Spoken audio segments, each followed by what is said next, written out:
तो दोस्तों, उड़ने की आशा के आज के एपिसोड की शुरुआत वहीं से होती है जहां सचिन घर में झाड़ू लगा रहा होता है, जिसको देखकर सायली उसे रोकने की कोशिश करती है। लेकिन सचिन का दर्द छलक आता है। वो कहता है कि गाड़ी और लाइसेंस जाने के बाद वो बेकार बैठा है, इसलिए सोचा कि घर के काम करके सायली का हाथ बटा दे। सचिन फिर अपनी लाचारी बयां करते हुए कहता है कि वो झाड़ू पोछा, बर्तन और कपड़े घड़ी करना सब कुछ कर लेगा। वो यही नहीं रुकता, बल्कि रेणुका से पूछता है कि अगर बाजार से सब्जी लानी हो या परेश को पार्क जाना हो, वो सब कुछ कर लेगा। उसका कहना होता है कि वो खाली नहीं बैठ सकता और मुफ्त की रोटियां नहीं तोड़ना चाहता। इधर सचिन की इस हालत पर तरस खाने के बजाय रेणुका इसे उसका नया नाटक बताती है। वो हुक्म चलाती है सचिन पर कि अगर काम का इतना ही शौक है तो जाकर उसका कमरा वो पहले साफ करे। इधर परेश रोकने की कोशिश करता है, लेकिन रेणुका नहीं मानती। वो सायली से ग्रीन टी मंगवाती है ताकि चाय की चुस्की लेते हुए सचिन की बेबसी का नजारा देख सके। तभी तेजस और रोशनी भी वहां आ जाते हैं। इधर तेजस आग में घी डालने का काम करता है। वो सचिन को ताना मारता है कि अगर काम करना ही है तो ढंग से करे और पलंग के नीचे का कचरा साफ करे। तो इस पर सचिन तेजस को घूरने लगता है गुस्से से, लेकिन रेणुका उसे डांट कर काम पर लगा देती है। इधर सचिन जैसे ही काम करने लगता है, सायली का सब्र टूट जाता है। वो बर्दाश्त नहीं कर पाती कि उसके पति की ऐसी बेइज्जती हो रही है। वो झपट कर सचिन के हाथ से झाड़ू छीन लेती है और गुस्से में चिल्लाकर रेणुका को चुप रहने के लिए कहती है कि बस कीजिए काकू, ये क्या लगा रखा है आप लोगों ने। इसके बाद सायली रेणुका को खरी खोटी सुनाती है कि भले ही वो सचिन की तारीफ नहीं कर सकती, लेकिन उसके बुरे वक्त में उसे जली कटी सुनाने का उन्हें कोई हक नहीं है। सायली रेणुका को आईना भी दिखाती है कि उन्होंने कभी सचिन को अपना बेटा नहीं माना, लेकिन एक बार एक मां के नजरिए से सोचेंगी तो उन्हें सचिन का दर्द समझ आएगा। तो सायली की ये कड़वी मगर सच्ची बातें सुनकर रेणुका शर्मिंदा होकर नजरें झुका लेती है और चुप हो जाती है। इसके बाद सायली साफ लफ्जों में चेतावनी देती हुई नजर आती है कि रेणुका उसके साथ चाहे जैसा बर्ताव करे वो सह लेगी, लेकिन अगर सचिन के बारे में एक भी गलत शब्द कहा तो वो बर्दाश्त नहीं करेगी। वो रेणुका को शांति से बैठने की हिदायत देती है और उनके लिए ग्रीन टी लाने की बात कहती है। तो सायली के तेवर देखकर रेणुका चुपचाप वहीं बैठ जाती है। इसके बाद जब रोशनी बीच बचाव करने की कोशिश करती है और सायली को टोकती है कि वो ऐसे क्यों बात कर रही है काकू से, तो सायली उसे वहीं रोक देती है। सायली उसे करारा जवाब देते हुए कहती है कि अपना उल्लू सीधा करने के लिए और काकू का दिल जीतने के लिए गलत का साथ देना बंद करो रोशनी, क्योंकि इससे काकू तुम्हें इतनी आसानी से माफ नहीं करेंगी। इसलिए बेहतर यही है कि तुम अपने काम से काम रखो। जब तेजस रोशनी के बचाव में बोलता है और सायली से पूछता है कि उसकी समस्या क्या है, तो सायली बिना डरे उसे भी चुप करा देती है। वो परेश की ओर मुड़कर साफ शब्दों में कहती हुई नजर आती है कि उसने अपनी बर्दाश्त की हद से ज्यादा सुन लिया है, इसलिए अब तेजस को समझा दिया जाए कि वो बीच में ना ही बोले तो बेहतर होगा। फिर सबकी बोलती बंद करने के बाद सायली प्यार से सचिन की ओर मुड़ती है। वो उसको समझाती है कि उसे ये सब गुलामी करने की कोई जरूरत नहीं है। सायली उसे यकीन दिलाती है कि जब वो गलत नहीं है तो उसे शर्मिंदा या परेशान होने की जरूरत नहीं है, और बोलती है मैं तुम्हारे साथ हूं। इतना कहकर वो सचिन का हाथ पकड़कर उसे इज्जत के साथ अंदर ले जाती है। इधर सायली के जाने के बाद रेणुका परेश से शिकायत करती है कि उनकी लाडली बहू उस पर चिल्ला रही थी और परेश चुपचाप तमाशा देख रहे थे। इधर तेजस भी मजाक उड़ाते हुए कहता है कि लगता है सायली के अंदर कोई आत्मा आ गई है। तो परेश का गुस्सा फूट पड़ता है। वो तेजस को सख्त लहजे में डांटता हुआ कहता है कि उसे कब, कहां और क्या बोलना चाहिए इसकी जरा सी भी समझ नहीं है। परेश उसको खरी खोटी सुनाता है कि वो अपनी जुबान पर लगाम लगाए और ऐसी गंभीर स्थिति में अपनी बेतुकी अकल चलाने के बजाय थोड़ी समझदारी लाए। उसके बाद परेश रेणुका को एहसास दिलाता है कि इस स्थिति की जिम्मेदार वो खुद है। वो पूछता है कि अगर परेश तकलीफ में होता और कोई उसका मजाक उड़ाता तो क्या रेणुका चुप रहती। वो रेणुका को शर्मिंदा करता है कि एक मां होकर वो अपने बेटे की तकलीफ का मजाक बना रही है। तो परेश की खरी खोटी सुनकर रेणुका चुपचाप वहां से उठकर चली जाती है। दूसरी तरफ किचन में सायली सचिन को समझाने लगती है कि वो खुद को इतना बेचारा क्यों मान रहा है। सायली उसे याद दिलाती है कि ये वो सचिन नहीं है जिससे उसे दुनिया से लड़ने की ताकत मिलती थी। वो सचिन को उनके पुराने संघर्ष की याद दिलाती है कि याद करो सचिन, जब तुमने पहले भी अपनी गाड़ी खोई थी तब सबने सोचा था तुम हार जाओगे, लेकिन तुमने मेहनत की और हार मानने के बजाय एक नहीं बल्कि दो दो गाड़ियों के मालिक बने। तो आज तुम इतनी आसानी से घुटने कैसे टेक सकते हो। इधर सायली उसको हिम्मत दे ही रही होती है कि तभी सचिन को पुलिस स्टेशन से फोन आता है। पुलिस उसे केस के फाइनल फैसले के लिए बुलाती है। ये सुनते ही सचिन की बची कुची उम्मीद भी टूट जाती है। उसे लगता है कि उसका ड्राइविंग स्कूल का सपना अब हमेशा के लिए खत्म हो गया। तो सायली उसके साथ चलने की जिद करती है और कहती है कि वे मिलकर कोई रास्ता निकाल लेंगे, लेकिन सचिन उसे रोक देता है। वो बेहद भावुक होकर कहता है कि वो नहीं चाहता कि जब अरुण सबके सामने उसकी बेइज्जती करे तो उसकी बाइक को वहां मौजूद हो और उसे शर्मिंदा होते हुए देखे। इसलिए वो सायली को अपने काम पर ध्यान देने को कहकर अपनी बर्बादी का सामना करने के लिए अकेले ही निकल पड़ता है। दूसरे सीन में रेस्टोरेंट पर आकाश काम में इतना डूबा हुआ होता है कि 3:30 बजने के बावजूद उसने लंच नहीं किया होता। रिया उसे खाना खाने के लिए जोर देती है, लेकिन आकाश नीतू की गैर मौजूदगी में रेस्टोरेंट संभालने की जिम्मेदारी के चलते मना कर देता है। इसके बाद आकाश पूरी रेस्टोरेंट को अकेले संभालने लगता है और ये सब रिया देख रही होती है। तभी इतने में नीतू वहां आती है, लेकिन आकाश की मेहनत की तारीफ करने के बजाय उसके भूख रहने की बात को बिजी डे कहकर टाल देती है। हद तो तब हो जाती है जब नीतू आकाश को दोबारा काम सौंपकर अपनी दोस्त से मिलने चली जाती है। तो रिया को यह बात बिल्कुल अच्छी नहीं लगती, बहुत खटकती है कि आकाश बिना खाए पिए काम कर रहा है और नीतू ने उसे थैंक यू तक नहीं कहा। रिया को महसूस होता है कि आकाश को यहां कोई अहमियत ही नहीं दी जा रही है। दूसरे सीन में सचिन के मना करने के बावजूद सायली हार नहीं मानती और सीधे पुलिस स्टेशन पहुंच जाती है। वो वहां मौजूद हवलदार से अरुण और इंस्पेक्टर से मिलने की मांग करती है, लेकिन उसे बताया जाता है कि दोनों अभी उपलब्ध नहीं है और उसको बाहर इंतजार करना होगा।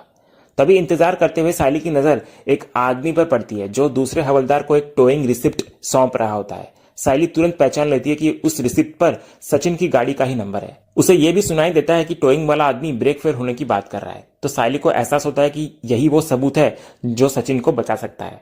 फिर सायली तुरंत उस हवलदार के पास जाती है और उसको बताती है कि वो सचिन की पत्नी है और जानती है कि अरुण पर्सनल दुश्मनी की वजह से सचिन को फंसा रहा है। वो हवलदार से विनती करती है कि टोइंग वाले ने भी ब्रेक फेल होने की बात मानी है, तो बस यही सच वो इंस्पेक्टर साहब के सामने बोल दे।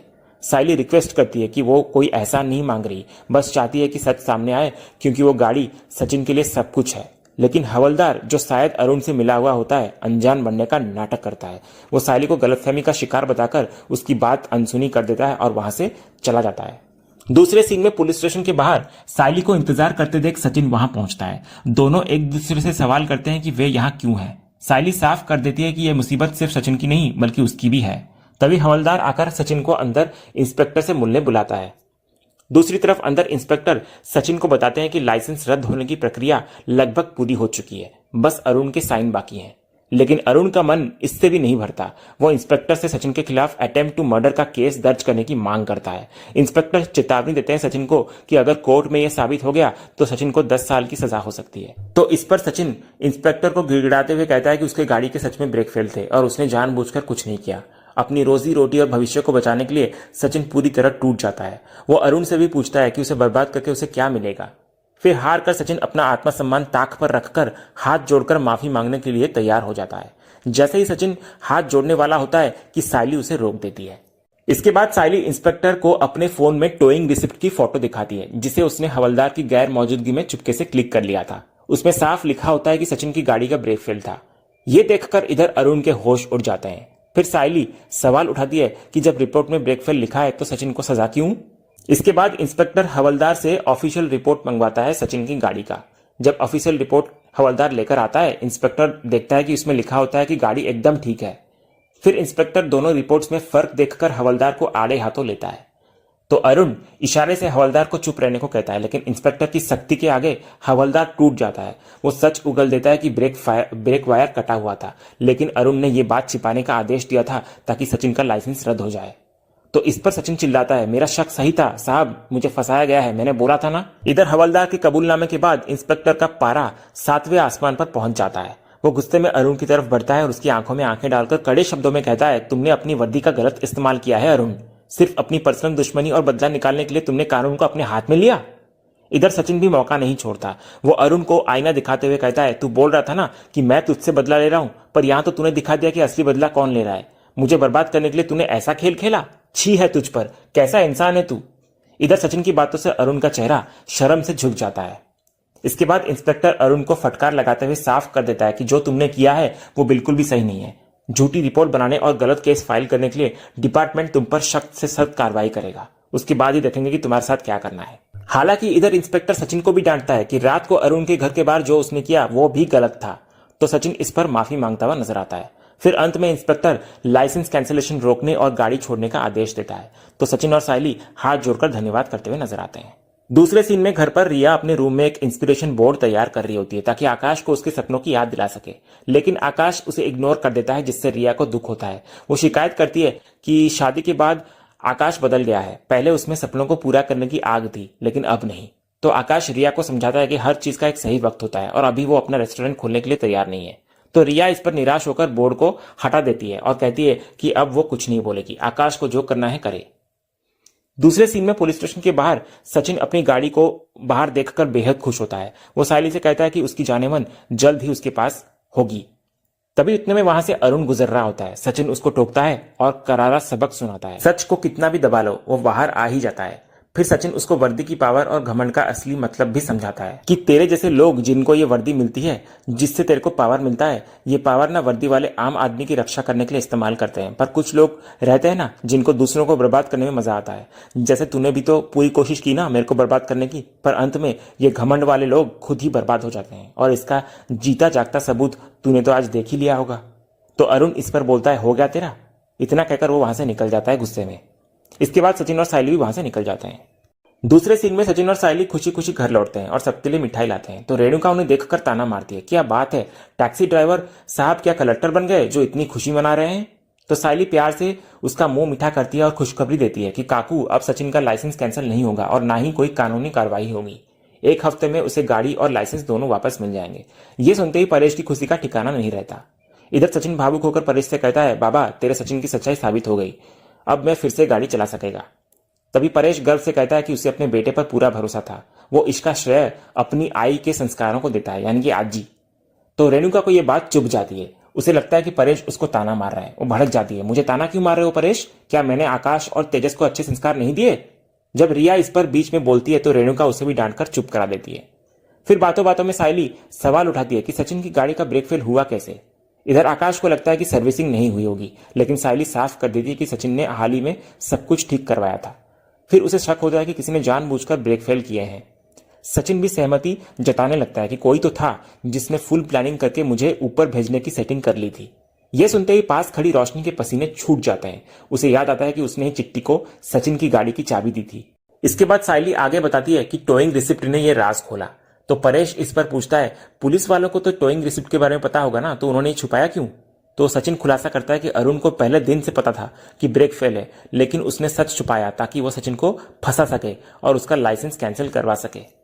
इसके बाद सायली और सचिन दोनों वही मुद्दा दोबारा उठाते हैं कि गाड़ी का ब्रेक फेल बिना बोनेट खोले नहीं हो सकता और बोनेट के लिए चाबी चाहिए। इसका मतलब साफ है कि चाबी घर के ही किसी मेंबर ने चुरा कर बाहर दी है किसी को। सचिन का शक सबसे पहले तेजस पर जाता है। वो पूछता है तेजस से, क्या पैसा चोरी करते करते तू अभी चाबी चोर भी बन गया है। तो तेजस कहता है कि उसे सचिन के मरने से कोई फायदा नहीं है, तो ऐसा वो नहीं करेगा। तो आकाश भी तेजस का साथ देता हुआ नजर आता है कि दादा ऐसा नहीं कर सकता। तभी इतने में रेणुका एक बड़ा खुलासा करती है कि उसने एक्सीडेंट से 1 रात पहले रोशनी को गाड़ी के आसपास मंडराते देखा था। यह सुनते ही सबकी नजरें रोशनी पर टिक जाती है। तो रोशनी घबराकर सफाई देती है कि वो आवाज सुनकर बाहर गई थी और रेणुका भी तो वहीं पर थी। इधर सचिन रेणुका की बात को सही मानता है और कहता है कि इस बार बाबा की बाइकों ने सही निशाना लगाया है। इसके बाद जब सचिन और सायली दोनों रोशनी को शक की निगाहों से देखते हैं तो रोशनी डिफेंसिव हो जाती है। वो चिल्लाकर कहती है, तुम लोग मुझे ऐसे क्यों देख रहे हो, क्या साबित करना चाहते हो तुम। फिर अपनी सफाई देते हुए रोशनी एक बड़ी गलती कर बैठती है। वो बोल पड़ती है कि वैसे भी तुम्हारी गाड़ी की चाबी मैं रूम के अंदर से कैसे ले सकती हूँ। तो सचिन तुरंत इस बात को पकड़ लेता है। वो तीखे अंदाज में पूछता है, तेरे को मैं कब बोला कि मेरी गाड़ी की चाबी कमरे में थी।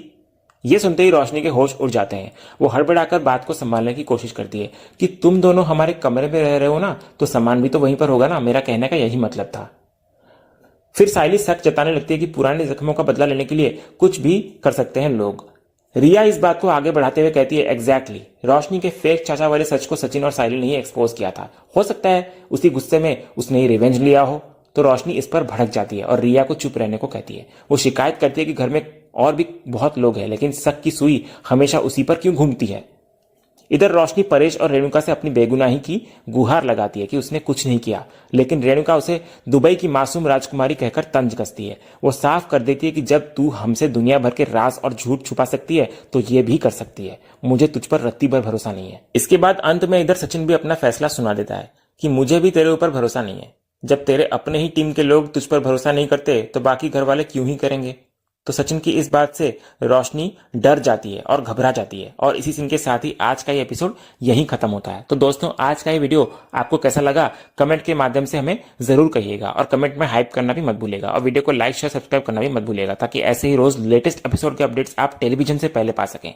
तो मिलते हैं हम एक नया एपिसोड के रिव्यू में, तब तक के लिए नमस्कार।